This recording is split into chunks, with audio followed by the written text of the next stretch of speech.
लांत बहुत उर्सा पहले बड़े जंगल के किनारे एक छोटा सा गांव था।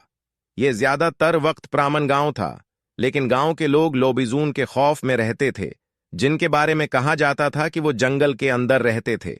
लोबिजून तारीक मखलूक थे, आधा आदमी और आधा भेड़िया, और हर पूरे चांद की तारीख पर कहा जाता था कि ये मखलूक इंसानी गोश्त की तलाश में जंगल से बाहर निकल आती थी। लेकिन ऐसी मखलूक कैसे वजूद में आई? ये सादा बात है। किसी भी खानदान में पैदा होने वाले 7वें बेटे पर लांत किसी बेटी पर नहीं पड़ेगी, लेकिन अगर एक माँ ने 7 बेटों को जन्म दिया तो इन बेटों में से आखिरी जरूर लोबिजून बनेगा। जब फ्लप पैदा हुआ तो उसकी माँ खुफजदा थी, उसे बेटी की उम्मीद थी, 7वें बेटे की नहीं।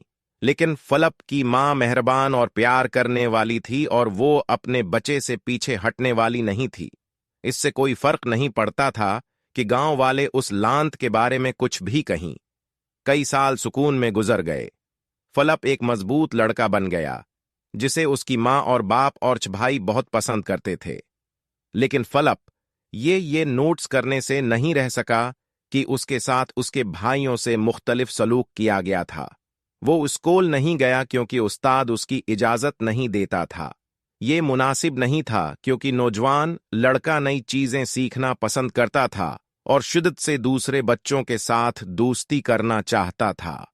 अगर कभी फलप को उसकी माँ ने रोटी लेने के लिए भेजा तो गांव के लोग कभी भी उसके रास्ते में नहीं आते थे और हमेशा उसकी तरफ खौफ और नाराजगी के इम्तिजाज से देखते, जिसने नौजवान लड़के को बेचैन कर दिया।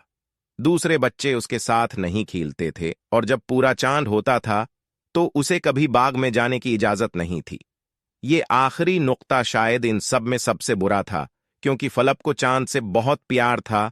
इसके बारे में कुछ खास तौर पर जब वो रात के आसमान में भरा हुआ और गोल था, ने फलप से बात की और उसकी रूह को जगाया और उसे गाने, नाचने और भागने पर मजबूर किया।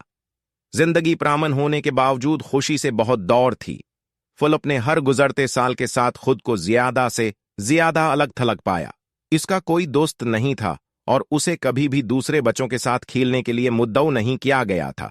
कभी कभी वो उनकी हंसी सुनता और तसव्वुर करता कि वो क्या खेल खेल रहे हैं और वो सब कितना मजा कर रहे हैं। फलप ने यह भी देखा कि उसकी माँ और उसके भाई भी उसे अजीब नजरों से देखने लगे थे। मेरे साथ इतना बड़ा क्या है? फलप अक्सर अपने आप से पूछता था। मैं इतना बड़ा लड़का नहीं हूं। मैं अपने काम काज करता हूं और मैं तकरीबन कभी बदतमीजी नहीं करता। मेरे साथ दूसरे बच्चों से इतना मुख्तलिफ सलूक क्यों किया जाता है? जैसे ही वो अपनी 15वें सालगिरह के करीब पहुंचा, फलप पहले से कहीं ज्यादा अदास था। उसकी माँ उसे